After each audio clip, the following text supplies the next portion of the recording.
Okay, this book is called Jacob Lawrence. It is getting to know the world's greatest artists. So cool. Okay, let's find out. Ooh, Jacob Lawrence was born in 1917 in Atlantic City, New Jersey. He loved using art to tell stories.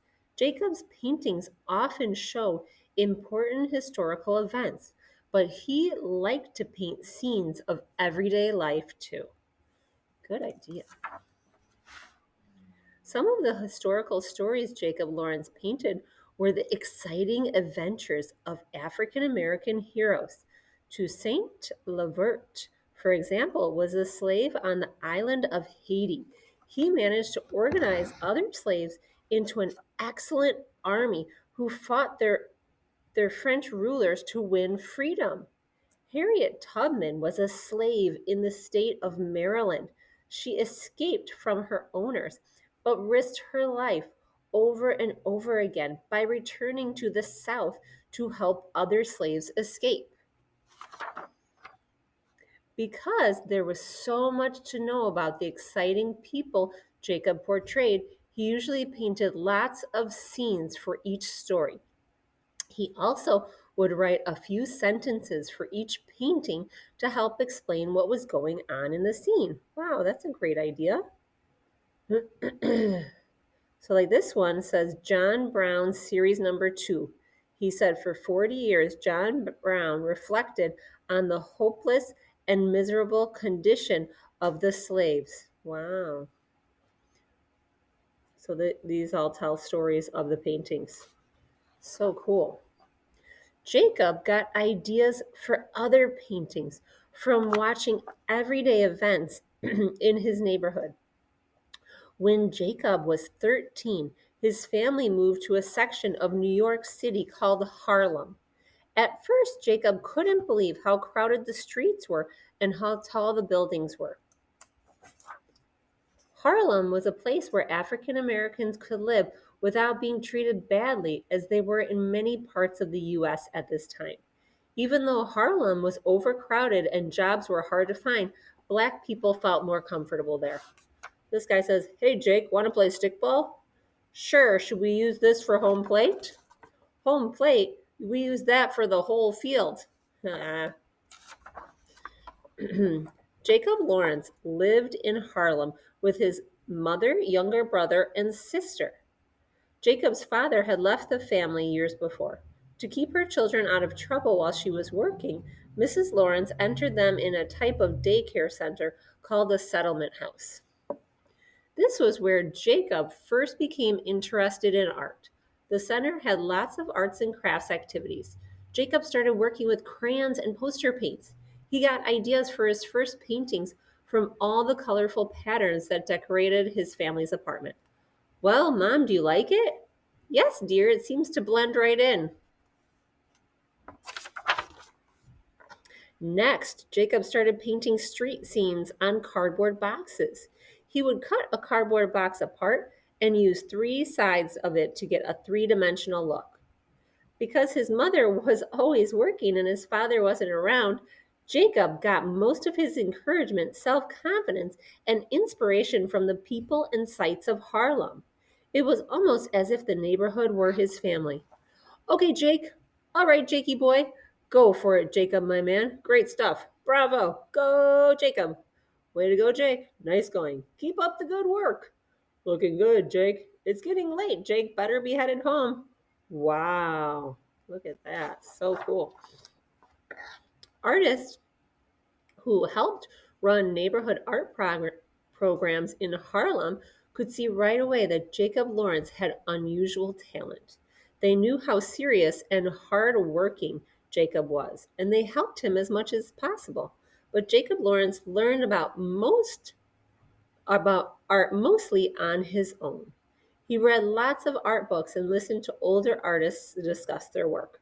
Jacob visited as many art museums in New York City as he could. He saw how both ancient and modern artists used colors and shapes and how they told their stories. While Jacob was studying art, he also became interested in African American history. A history teacher suggested that Jacob see a special exhibition of African sculpture at the Museum of Modern Art. It was an important trip for Jacob. He was fascinated by how much expression and power there was in the faces of the sculpture. Jacob was inspired by these mysterious statues and tried to show the same kind of expression in his own mask like faces. Cool. African American history was hardly ever taught in schools when Jacob Lawrence was young. Jacob thought this was a serious problem. He knew that people who didn't know about their history had no way of feeling proud of their past. Jacob thought he might be able to help change this with his art. He began painting the Toussaint Lavert series. It contained 41 pictures. They were shown at a local gallery and got lots of attention. People liked the way Jacob created a clear, honest story using flat, simple shapes and colors. Next, Jacob painted his series about Harriet Tubman. Then he did a series on Frederick Douglass. Frederick Douglass had escaped slavery too. After working hard to educate himself, he started a successful newspaper. Frederick Douglass spent his life fighting slavery and became a United States Marshal. Wow. One of Jacob's most popular series was the Migration series. It's made up of 60 paintings. It was different from his other paint series because it was about a historical event that happened during Jacob's lifetime. The Migration series tells the story of thousands of African American families who left their homes in the southern United States and traveled north to cities like Chicago, Pittsburgh, and New York. Although slavery had ended years before, many Black people were still treated badly in the South. Black families traveled north to look for jobs and a better life. In this series, Jacob showed how families lived in the South before moving north. He told of the hopes and struggles they had during their journey and what happened when they arrived in the North. The Black migration was the largest group of people ever to move from one part of the United States to another. It's an event in American history that hardly anyone noticed was happening. Jacob Lawrence was one of the few people who recorded this important part of history. Jacob painted all 60 pictures of the series, color by color, at the same time. He wanted each painting to have a similar look. Jacob's wife, Gwen, helped him with the huge job. Gwen was an artist too. Jacob, you missed a spot of red, number 37, lower right. It's too late. I'm on green, number 52, center left. That's funny. By the time Jacob Lawrence was 32 years old, he had become a very successful, well-known artist. Wow. But a strange thing happened. Instead of being happy about it, Jacob started feeling terrible.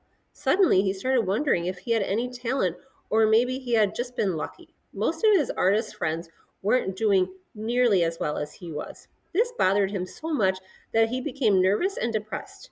Jacob decided to enter a hospital to treat his problem. After a few months, he felt better than ever. While he was in the hospital, Jacob painted scenes of other patients and activities around the hospital. Jacob Lawrence went on to make paintings, prints, and giant murals. Workers were among his favorite subjects. He liked to show how builders cooperate to make things that are useful and important. This is what Jacob Lawrence hoped could happen everywhere, no matter what a person's job might be. I love those. Today, Jacob Lawrence is known not only as a great artist, but as a storyteller, historian, and art teacher. Jacob's imaginative style of flat, colorful shapes make his paintings seem filled with life.